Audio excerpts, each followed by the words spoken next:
pagbati sa'yo. Alam mo ba yung pakiramdam bago bumagyo? Yung biglang dilim, malakas yung hangin, may tension sa paligid? Oo, parang may mabigat na paparating. Ganon din minsan ang atmosphere sa mga grupo, di ba? Kapag may hidwaan o hindi pagkakasundo. Natural, parang gusto nating umiwas. Siyempre, sino bang may gusto ng gulo? Pero paano kung itong mga parang bagyo sa grupo, kung haharapin lang natin ng, alam mo yon, may tapang at karunungan galing sa Biblia? Baka hindi pala ito para lang sirain tayo. Baka pwedeng maging daan pa sa mas matatag na samahan. Tama ka dyan. At yan yung sisiya sa atin ngayon. Gamit yung mga ideya mula sa source material mo, tatalakayin natin yung pananaw ng Biblia sa hindi may iwasang storming o sigalot sa grupo. Hindi to tungkol sa pagtakas lang kundi sa pag-unawa kung paano ito pwedeng maging pagkakataon. Alam mo yun?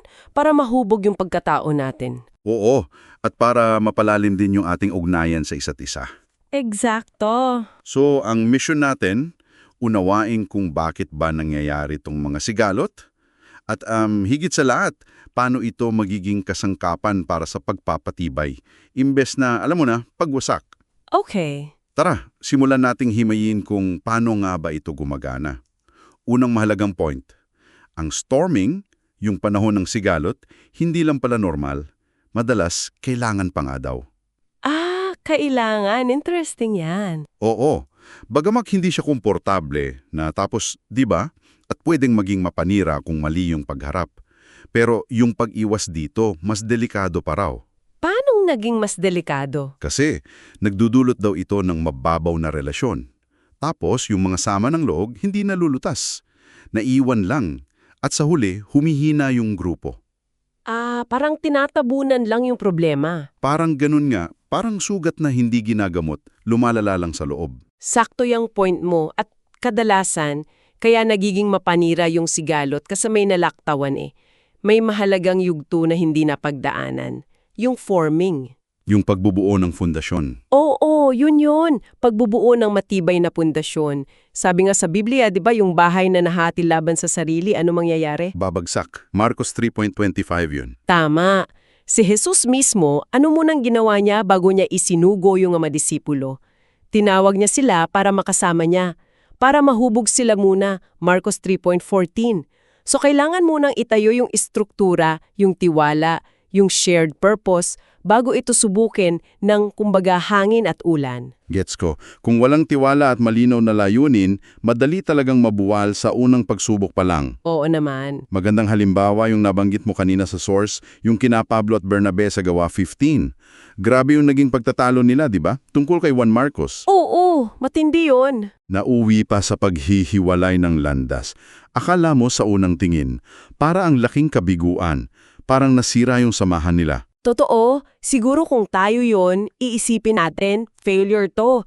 Pero tingnan natin yung kinalalabasan. Sa halip na isa lang, 2 misyonerong grupo yung nabuo. Oo nga no. Kaya mas napabilis at lumawak pa yung pagpapalaganap ng ebanghelyo.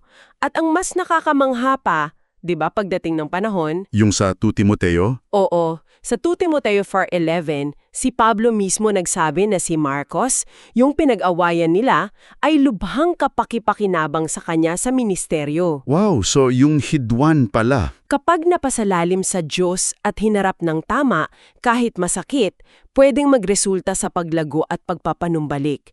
Hindi lang puro pimsala. May potensyal para sa redemption, kumbaga. Okay, malinaw na hindi dapat iwasan.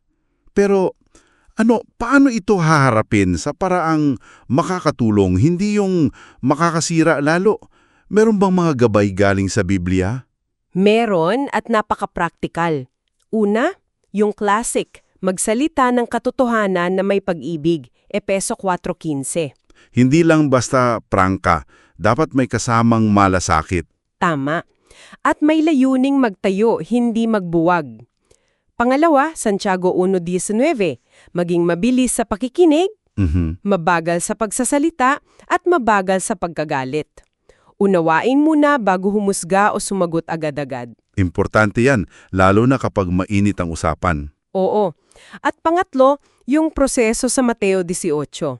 Kapag may kasalanan, unahin yung personal na pag-uusap. na ang goal talaga ay maibalik yung kapatid. Hindi yung manalo sa argumento. Eksakto. Ang goal ay restoration. So, parang ang pinakalayunin pala nito, hindi lang yung peacekeeping, hindi lang yung tumahimik yung gulo, may mas malalim pa. Meron. Ang ultimo layunin, ayon sa source mo, ay yung sanctification. Pagpapabanal. Oo, yung proseso ng pagiging mas banal, mas kawangis ni Kristo. At kasabay niyan, mas malalim na communion. Yung tunay at matibay na pakikipag-isa natin sa Diyos at sa isa't isa. Yon.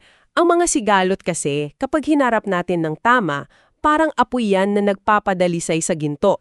Ah, okay. Tinatanggal nito yung mga dumi sa karakter natin, hinuhubog yung pagpapakumbaba, pagpapatawad, pagtitiwala. Dito talaga nasusubukan at lumalago yung pananampalataya at pag-ibig natin. Kaya pala. So, yung mga sigalot, bagamat mahirap sila, pwedeng maging mga pagkakataon para sa tunay na paglago at pagtibay ng grupo. Basta harapin natin na nakaangkla sa mga prinsipyo ng Biblia at sa gabay ng Espiritu. Okay, so para sa iyo na nakikinig ngayon, ano kaya ang ibig sabihin nito sa mga grupong kinabibilangan mo? Sa pamilya mo, sa church, sa trabaho? Ito siguro yung tanong na pwedeng pag-isipan mo. Imbes na isipin lagi kung paano maiiwasan yung susunod na bagyo o sigalot sa inyong grupo, baka ang mas magandang itanong ay, paano namin mapapatatag yung aming pundasyon? Yung aming forming stage, kumbaga. Paano namin yon gagawin ngayon? Anong mga hakbang ang kailangang gawin? Oo, anong mga hakbang sa paglilinaw ng layunin ninyo, pagpapalalim ng tiwala sa isa't isa, pagpapatibay ng mga shared values ninyo, anong kailangan ninyong gawin ngayong pa lang, para kapag dumating yung hindi maiiwasang unos, hindi kayo mabuwag bagkos ito pa yung magpapadalisay sa inyo. Magpapatatag.